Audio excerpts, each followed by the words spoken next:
and welcome back to my channel. This is Erica from Confessions of a Homeschooler, and thank you so much for joining me today. We are going to be talking about our 2017-2018 homeschool curriculum for my third grader. So if you're interested in some of the other grades, you can find those on my YouTube channel. Today we're going to be talking about our new picks. We have some things that we've been using, and we are also adding in some new things. So I'm kind of excited for this school year. So first off, I just want to mention that we are still doing options program. So she goes to our local school district options once a week, and she will be taking, she has science, language arts, art, I think, music, and PE, I believe. There might be one in there that I'm incorrect on, and then they have a lunch. So she basically goes all day. I kind of treat those as electives, so we will still cover some of those things at home. She still does an English and a science curriculum here. We will put in art wherever we can kind of fit it. But mostly I know that she's at least getting to do that there, and music as well. And I like having her do science at options because they do a lot of hands-on kind of experiments and dissections and things like that. They're a little bit more just kind of topical because they just do them once a week. Some of them are ongoing projects, like they do some robotics things and things like that. So it's really fun, but we do still do a science curriculum at home as well. So let's start off with our home curriculum. So what we'll be doing at home, and this is something that we've used before, and I do have a review on it on my blog, but we are going to be using the Word of Life devotions. Now this is her old one from 1st and 2nd grade. She's only on week 31, and they have 52 weeks in here, and so we will be going through and doing these. She'll just finish this book, and then I'll get her the one for 3rd grade. I think it might be 3rd and 4th, but you can get these on the Word of Life website, and they just have them by grade, and they're pretty, as you can see, they're pretty kind of quick and easy, and they just have to do a Bible verse, read a Bible verse, and then they ask, you know, some questions and things like that. Once we get into the older kids ones, I can show you. I also have a review of these on my YouTube channel if you want more information, but she'll be doing that for Bible, and she'll do that daily. The next thing that we're doing is new for her this year, and we used this with my older kids last year, but now that she'll be in 3rd grade, I'm going to go ahead and just start her right off the bat with it because we really loved it. So this is the Fix It Grammar by IEW. For those of you who don't know what IEW is, it stands for Institute for Excellence in Writing, and we also use their writing curriculum, which she will also be doing this year. And so really what it is I have a teacher's manual, and then she has this student workbook, and then it basically has her work in here, and she just goes through and does that each day based on their lessons. So for this, all she really needs is her student workbook, and then because she's like a big fan of unicorns, yeah, I had to get her this unicorn spiral. So she will be transcribing the sentences she corrects out of here into this. So by the end, she'll have basically rewritten in the entire story in here. So that's all she has in her workbox for this, for English. And that's new to her this year. And I do have a review for IEW English if you're interested as well. We love it. I can't even say enough. My kids really enjoy it. It takes less time than something like BJU that we were using in the past, and so we really are enjoying that. So for math, we are going to be using Matthew C, and she is on the Gamma level. Hopefully, I think my light is kind of washing it out there. But anyway, she's on the Gamma level, and this is single and multiple digit multiplication. We have used Matthew C for years. I really like it.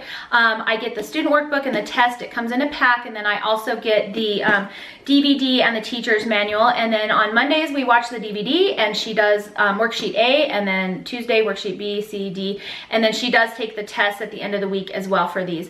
We've had really good luck with Matthew C. I also have a review for that on my channel if you want more information, but she'll be using that for 3rd grade. The next thing that we'll be doing and this will be a little bit new for her, we're going to do this with a couple of kids as a group, but we're going to be using some of the Homeschool in the Woods time traveler units.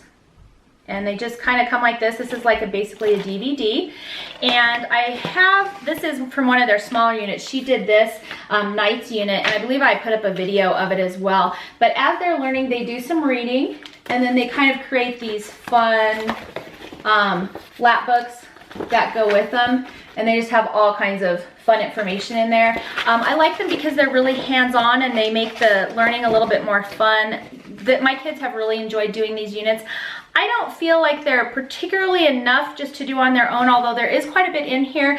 And so for her, I'm going to be mixing in, the homeschool story of the world. So I think we're going to probably do reading out of here and then probably incorporate the lessons out of that one. I haven't quite planned it out and figured out how we're going to do that yet, but that's my plan. I really do like these books, but I've never actually done the full curriculum before, so this will be new for us, and maybe after we're done using it I can kind of do a better review on it. So not exactly sure how that's going to work. We have gotten this came with our book shark, and so that's why I was like, hey, let's just kind of read through this, because we read through the first few chapters and it's really nice how it's written. It's kind of like you're reading a novel instead of a textbook, and my kids actually already liked it. My son was like, hey, can I just read that for fun? And to me that's like a thumbs up if somebody's actually wanting to, you know, do the reading before we've even started school. So I think I'm going to probably do the chapters out of here and then incorporate the kind of corresponding lessons out of here if I can work that all out. That might be more prep work than ends up, you know, sometimes things like that sound better than they end up in reality, but we'll see how that goes. But anyway, so she'll be doing that. And then for science, we're keeping it really simple for her because my other kids are doing a different one. And so her and I are going to just be doing the Abeka level 3, Exploring God's World Science, and she just has a regular binder spiral in here so that she can take notes out of here. I'm going to show her how to read, take notes, you know, highlight things and things like that. And we'll just probably do this together. Abeka is not very hands-on. They do have some suggested activities in here. It's just not quite as exciting, but since my other kids are doing one that has a lab and things, I might let her just kind of join in with that. And then we'll do the reading from Abeka for her. This is one thing about Abeka is it's really good about being on grade level. So the reading in here is it's colorful, it's to her level. She can read this to me. We'll do it together, but she can read it, and the lessons aren't so long. You know, they're not too easy, they're not too hard. I really like that they stay on grade level. It's just not the most exciting curriculum out there. So that's what we're using, mainly just because I have it already. She's in 3rd grade and she's my last one, and so I'm going to let her kind of have fun with the experiments with other kids, but for her just general overall reading, I'm just going to have her read through this. Okay, and then for spelling, we are going to continue with the Spelling You See curriculum. I do really like this. We did do the All About Learning levels 1 just so that she could get the basics of all the phonics rules down. I do still think that's important, and so I kind of like the All About Spelling levels like 1 and maybe even level 2 if you have younger students. I do that like grade 1 and grade 2, but I did have her do this last year for 2nd grade and she did really well with it. My older kids have been using this and they really enjoy it, and I do feel like it's actually improved their spelling. I was a little skeptical at first because there's not tests and it's hard for me to tell if it's working.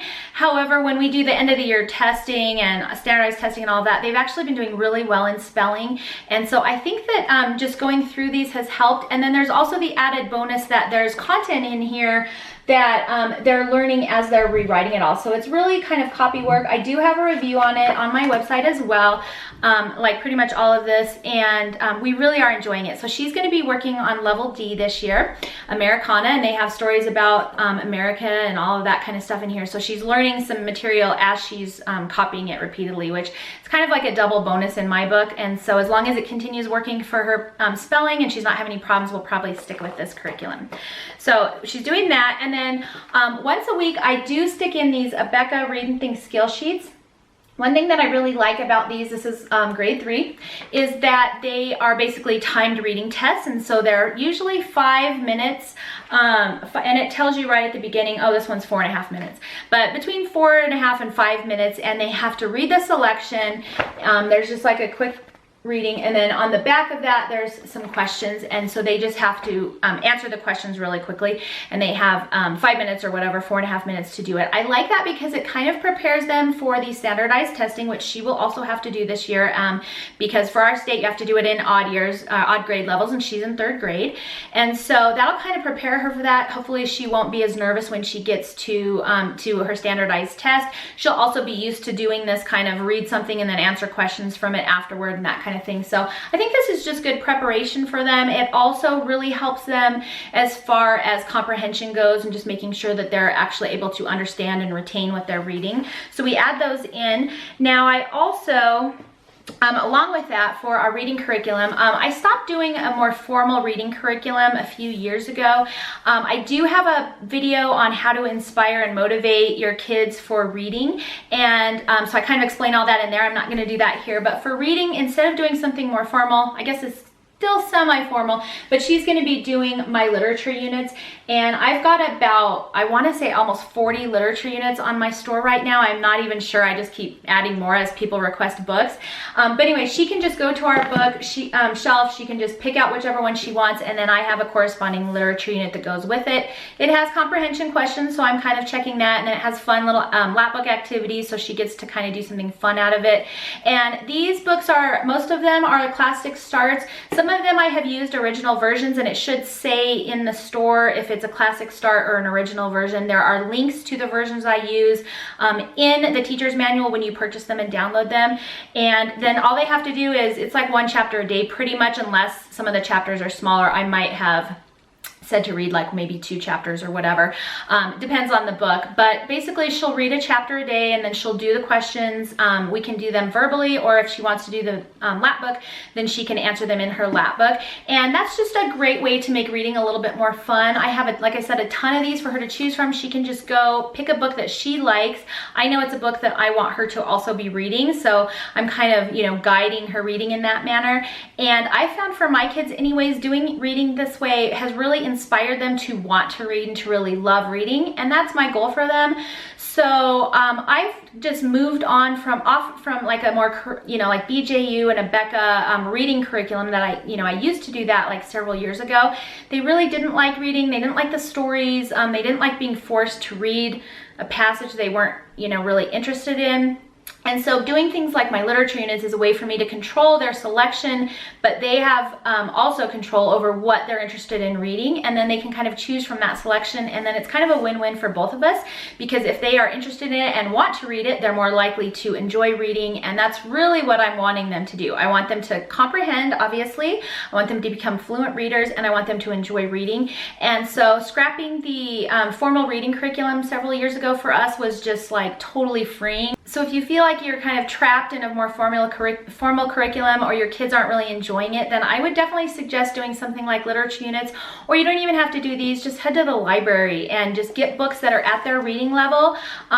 Either spend the time and do it with them so that you can ask them questions after you're done reading, or see if you can find something online that fits a book that they've selected, and just make your reading more fun and enjoyable. That's what reading's all about. And if they have a love for reading, then they can literally learn how to do anything. My daughter now, she's in ninth grade, and we go to the library, and she doesn't even pick out fun books anymore. She picks out books like encyclopedias and things on like horses and animals, and she's taking notes and learning stuff because she has that love of reading in her.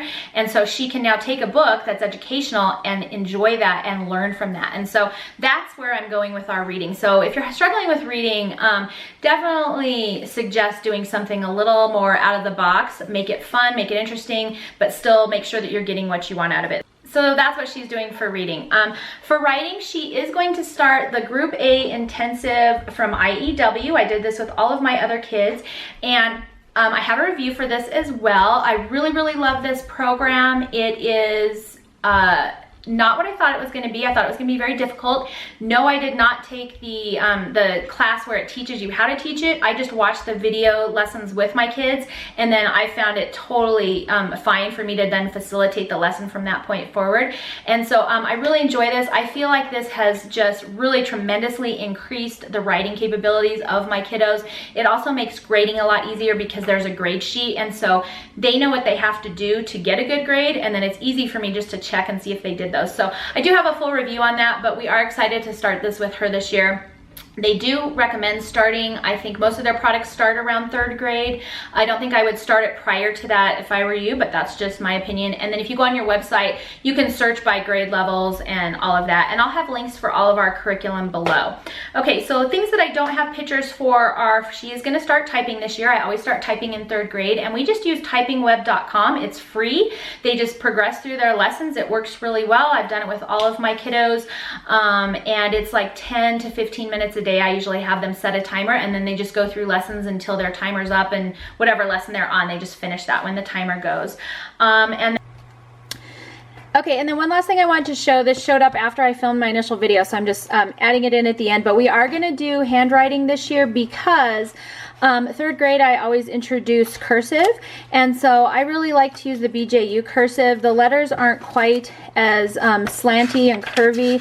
I think they have, here's a good example of what they look like so you can see them, but they're a little bit easier, I think, when you're transitioning from manuscript to cursive. So she'll be doing the BJU 3 handwriting, and then I'm also, just for some extra practice, I'm also going to have her do the spelling 3 in addition to the spelling you see. I don't normally do this, but I thought I would just kind of throw it in this year.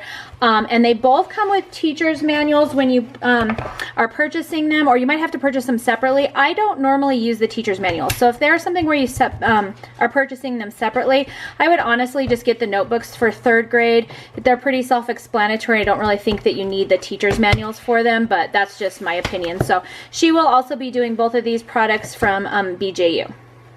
So for art this year, she is doing art at Options, and so I probably won't do a ton of art at home. It's probably going to kind of depend on time. I did, through our Options program, we're allowed to rent curriculum for the year, and so we did rent this Atelier, I don't even know how to say it, but anyways, it comes with DVDs and it comes with teacher's manual, and so they watch a lesson, which I like. I'm all for DVD art programs because I think I'm not a great art teacher, and so for us to just watch a lesson and then to be able to kind of do that activity as they're watching a lesson really works out well for me. So we'll probably do some of those. We'll also be going through some of my World's Greatest Artist stuff. She's done some of these. This is volume 2, so we're going to kind of be going through the volume 2 books and some of those activities as well. So I plan to kind of sprinkle those around and just kind of modify it so we're kind of just taking turns between that. I'm also, for science, going to let her, she hasn't done any of these yet like my older kids have, so I'm going to let her do my Scientist Inventors units. So those are basically lap book oriented units where they're learning about different ones. So like this is Ben Franklin and Thomas Edison, Henry Ford, I think there's 7 of them, Albert Einstein, Marie Curie, the Wright brothers, and Alexander Graham Bell. And basically what they are lap books. They read the book, a bio. Now I use the Mike Venezia books, but you can actually also just go online and read the bio, because in the teacher's manual it kind of tells you what you're going to be, you know, talking about that day, and you can see from the lap books that they create as well. And then they just learn about kind of the major accomplishments of those scientists and inventors. And so I think that's a really fun way to introduce your kiddos to some of those things. And so she'll be doing some of these as well. And how I kind of do that on her schedule is we take 1 or 2 days. I'm not completely done scheduling out her this stuff for her yet. I have everything else done, but we'll just take 1 or 2 days and we'll just, like I said, kind of sprinkle these around. So one week she might do one of these guys.